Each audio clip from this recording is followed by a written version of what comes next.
Hey my thrifty friends, Tabs here from the Urban Goddess shop. Welcome back to my channel. Today's video, we are going over how I have Posh Sidekick set up. I know you guys are wondering, what are all the little features? How am I making these sales? And I am going to share exactly all the settings to you today.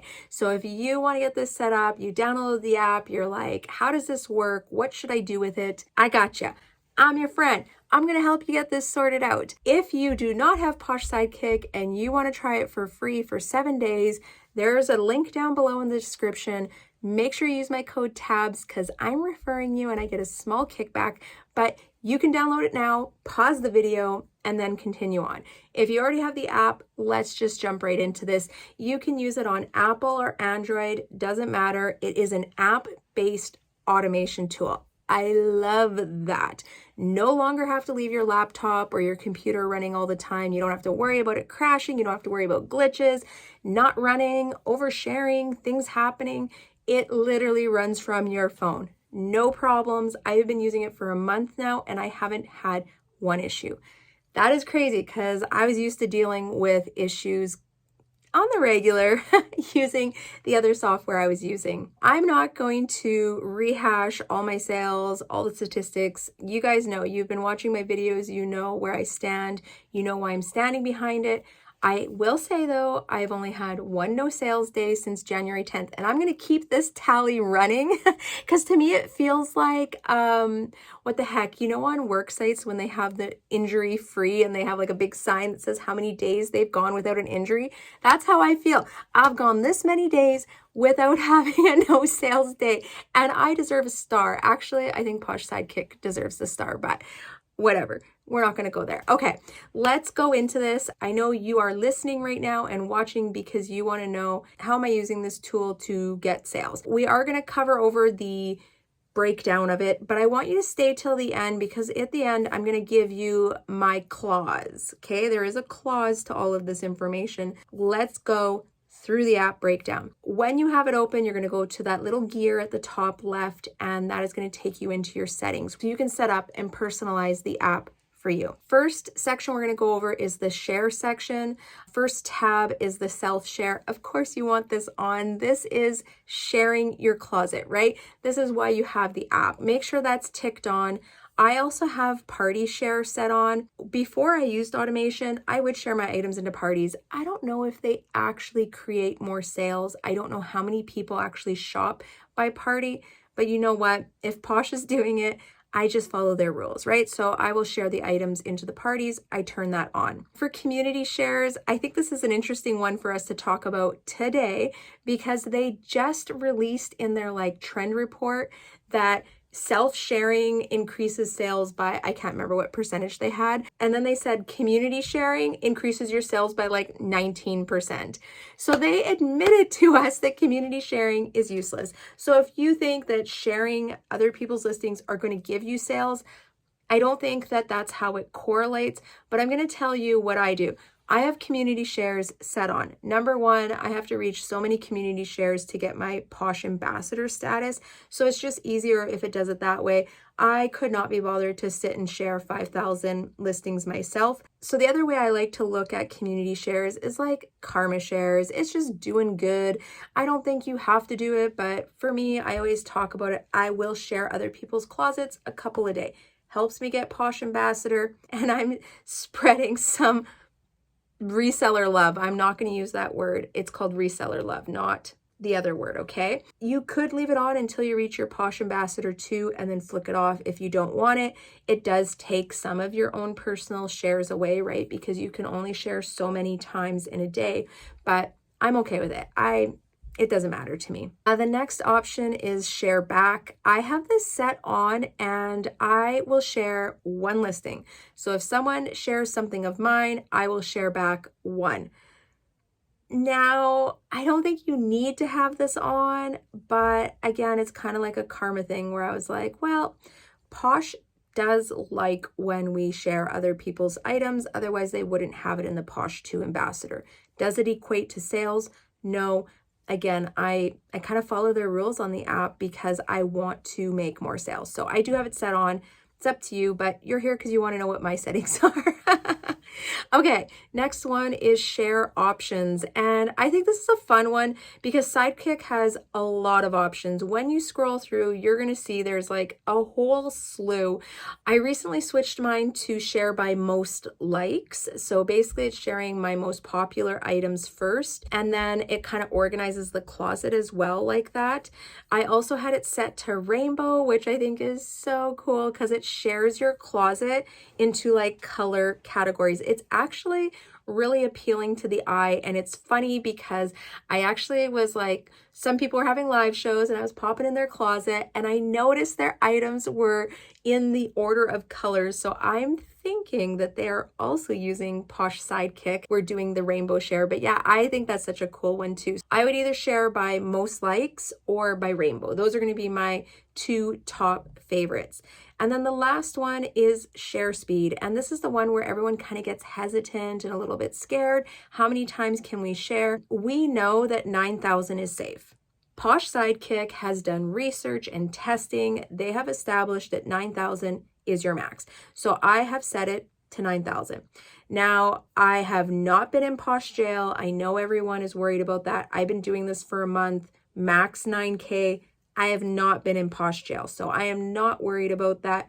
I wouldn't be telling you guys this if I thought that it would be putting your business at jeopardy. Now, if you have this set on the app to share to 9,000, you should not be doing additional sharing on your phone because that puts you at jeopardy at getting over that 9,000. So if you are setting it to 9,000 on Sidekick, please do not do any additional sharing on your phone yourself because that will add on top of what they're doing, okay? That's my little tip there. Okay, the next section we're gonna go over is the follow section, and this one's pretty small. Following, I have mine set to the top 3 categories. Basically, it's following people that have items listed in those top 3 categories, and I have follow back turned on. So if someone follows me, I follow them back. If I've ever followed you on Poshmark, it is probably my bot that followed you. And not that I don't want to follow you, because I probably would follow you myself as well. But I have always used this type of feature with a follow back. I think it's just a courteous thing. If someone is a new shopper, they just came to your closet because they found an item and they hit follow, I would definitely have that set on.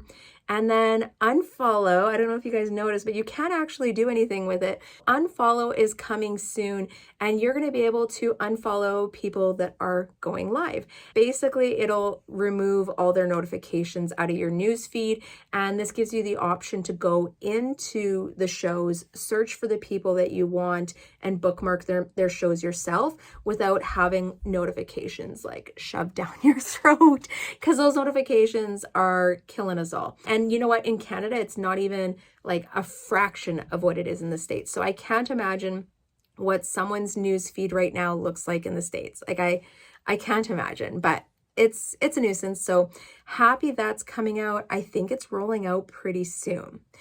Next section we're going to go to is the offers section. I like talking about this. I'm so happy that we are talking about automation out in the open, that we are sharing things that work for us, that we are talking about tools that we use as business owners, because using these types of tools have changed how I run my business. They've also changed my free time. I now have time to sit without my phone to watch a movie in the evening. Anyone that's not using automation, they are probably doing majority of their sharing in the evening. They're doing all the app stuff in the evening. That's your family time. That's your downtime. That's when you should be reading with your kids, doing bath time.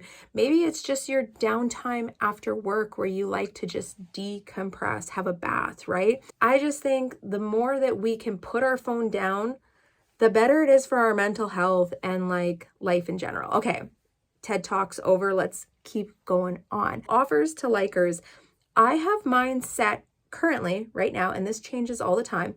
I have mine set to 20%. Why I like having it set to 20% is that I can then use my shoppers once or twice a week. Usually if the app is super busy one night, for some reason people are shopping or my closet is being favored in the algorithm, I will use my shoppers feature select add all the likes to bundles, and then send out a 30% offer. I like to have my base offer to likers set at 20 so that my first sale price can be 30%. And that I'm very comfortable with. It also gives me an option to do one more tier of sale price and do 40%. I like to do those on long weekends, and that's a little bit of my sales strategy. Another really cool thing that you can set on this is a minimum revenue. So if you have items that you're like, I am not willing to lose money on this, or I need to make a minimum of $10 revenue, you can set that on there. I have mine set to $15. I don't have a lot of items that are selling for under $25,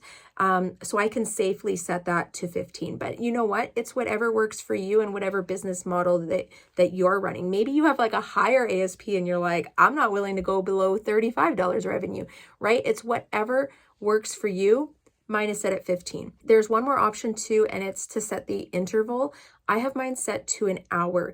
Now hear me out. The reason why I set mine to an hour, I used to have it set to like 15 minutes, I think, but I set it to 1 hour because if it is an item that's an older item, something I've had for a while, maybe it's out of season or going out of season, it gives me an hour window to hop on the app and send someone an aggressive offer. So maybe it's an item that I'm like, oh my God, they liked it. I've had it for 2 years. I'm sending them an offer for 50%. I want to beat that 20% offer going out because once that offer is on the item, I cannot send any other offers for 24 hours, right? I have an hour window so that I can override it myself before the hour is up and send my own offer of whatever I want. There are also 2 more additional sections here. There's the add offer rules for specific category. Here you can select a category or subcategory. You can choose to not send OTL, offer to likers, or you can set a specific discount for that category and minimum revenue. I think this could be used if you carried higher end stuff in a certain category.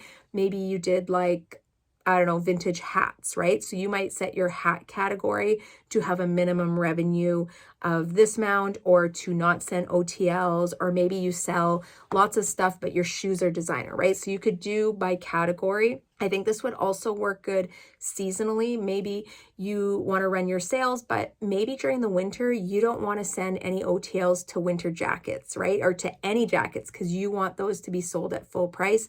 This is where you can put it in. I don't know if I would use this category or this option as much. I like the second one, and I actually set up a rule in it. The next one is add offer rules for specific items. And this is if you have some high-end items or ones that you're firm on your price, you can select them here. And I had just listed a Patagonia down jacket, so I added that in, and I don't want to accidentally send any aggressive offers. It is added in there.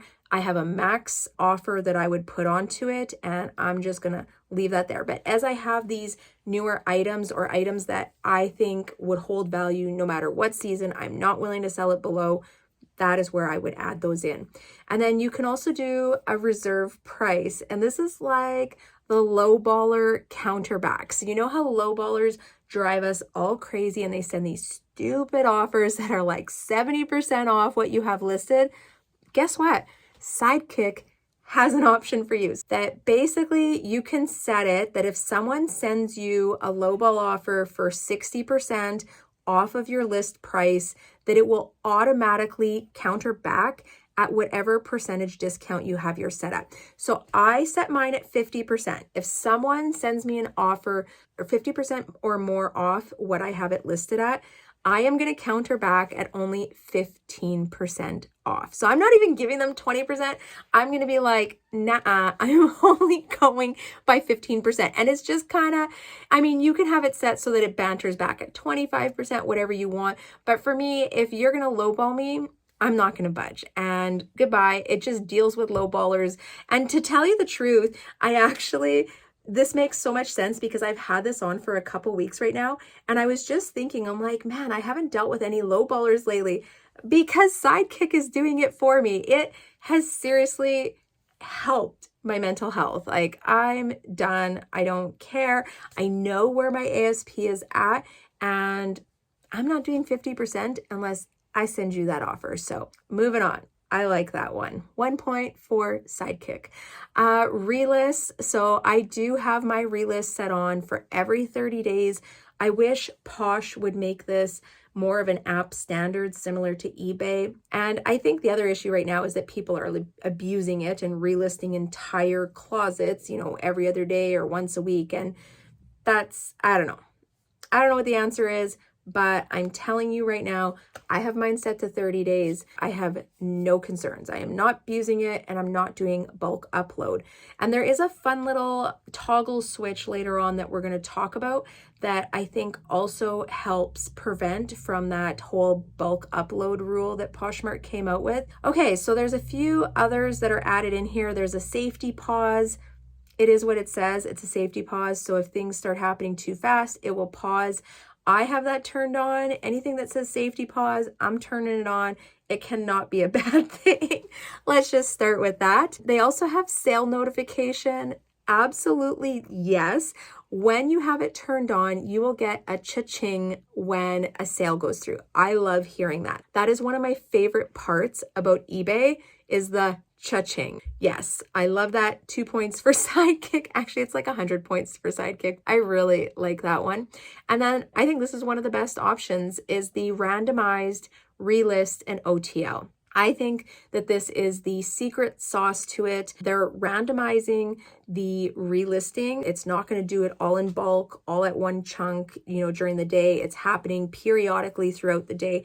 And it's really funny because if I'm listing a bunch of things during the day, I'll have like 2 or 3 relists that just kind of pepper in the middle of them. And I'm like, okay, this is exactly what I want to see. I don't want to see it bulk done. I want kind of like steady relisting happening. You know what I mean? And then the offer to likers. So I have that turned on as well. There is no pattern to my offer to likes. So even though I have it set at an hour, it's give or take, it's in and around there. And I'm letting Posh Sidekick kind of decide when to do it. But I do typically have an hour window to put in that lower discount if I want. Yeah, that goes through everything. And I have a side note here. If you want a really good laugh, like, I guess it depends on what your sense of humor is, but if you want a really good laugh, watch the how-to video at the very top of this screen. So scroll back to the top. There is a how-to video. It is done from AI, and I promise, no regrets. You will laugh. I laughed. It was pretty good. So go check that one out as well. Okay, as promised, I'm going to talk about the clause, and I think this is like the, like at the end. Sidekick is only as good as your listings, okay? If you list poor items, poor photos, poor descriptions, or items that people just aren't buying, Sidekick is not going to make sales happen. It can't, wish sales to happen. You still have to be taking good photos, creating good descriptions, selling items with a sell-through rate, right? Obviously, the more desirable, the better, and doing your research into it. Capiche? This is where you say kaposh, okay? You get it. All right. Your job, like I said, take good pictures, list good items, and create good descriptions with keywords, okay? I've gone over this. I'm going to pop another video up here. This is how you can find good relevant keywords for your listings. If it's something that you struggle with, if you haven't watched it, give it a watch because I promise I'm going to give you some strategies that will help you come up with better titles for your listings. All right. I am done. I hope this video helps you in your reselling business. I hope it's helped you set up your Posh Sidekick app. If you do not use it, this is where I tell you it is time to give it a try because it is a game changer and there's more features coming that I cannot wait to share with you guys. When they kind of have everything finalized, you are going to be the first to know. This is going to become the Poshmark automation business tool that every reseller is going to want to use. All right, I'm done. I've shared so much in this video. I hope it helps you in your reselling business. Make sure to give me a thumbs up and tap subscribe on your way out. All right, guys, I am wishing you all many sales. I hope you have a wonderful hump day, and I will see you next time. Bye.